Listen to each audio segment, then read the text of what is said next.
the real reason Círdan gave Narya to Gandalf. In the year 1000 of the Third Age, Gandalf was sent to Middle-earth as an emissary of the Valar. His mission was to guide and support the Free Peoples against the rise of Sauron. The wizard arrived at the Grey Havens, where he was received by Glorfindel, a powerful elf lord, and Círdan, the master of the Grey Havens. Círdan was a high elf of the Sindar. He had been in Middle-earth since the days before the First Age. Unlike many of his kin, Círdan remained in Middle-earth, dedicating himself to the protection of its shores at the Grey Havens. During the Second Age, when Celebrimbor created the 3 elven rings, he sent them to safety to prevent them from falling into Sauron's hands.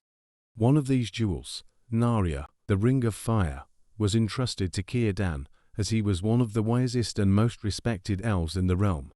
However, when Gandalf arrived, Círdan believed he had found someone more deserving of it.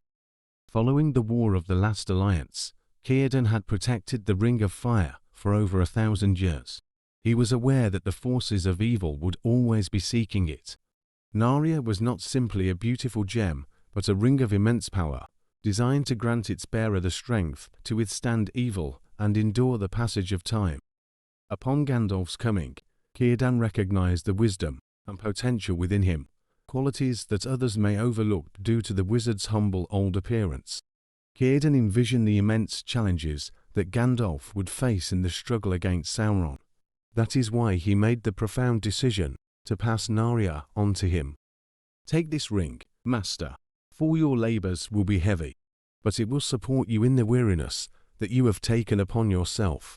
For this is the Ring of Fire, and with it you may rekindle hearts in a world that grows chill. But as for me, my heart is with the sea, and I will dwell by the grey shores until the last ship sails." From then on, Narya aided Gandalf to stand against evil for centuries, as one of its powers was to ease the weariness of time. As a servant of the secret fire, the ring's fiery nature aligned with Gandalf's mission, giving him the courage to face Sauron, whom he had initially feared. Unlike Saruman, who succumbed to the corruption of evil, Gandalf was able to resist it, bolstered by Narya's strength. The ring gave him strength to enter Dol Guldur in search of the necromancer, to fight off the Nazgul at Weathertop, Sauron's most feared servants. The ring must have helped him to face and defeat the Balrog of Moria, one of the most formidable creatures in Middle-earth. Narya also helped Gandalf encourage and inspire many.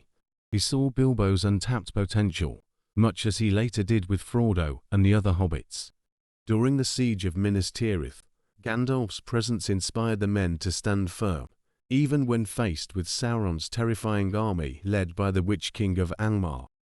Throughout his time in Middle-earth, Narya aided Gandalf, right up to the One Ring's destruction and Sauron's defeat.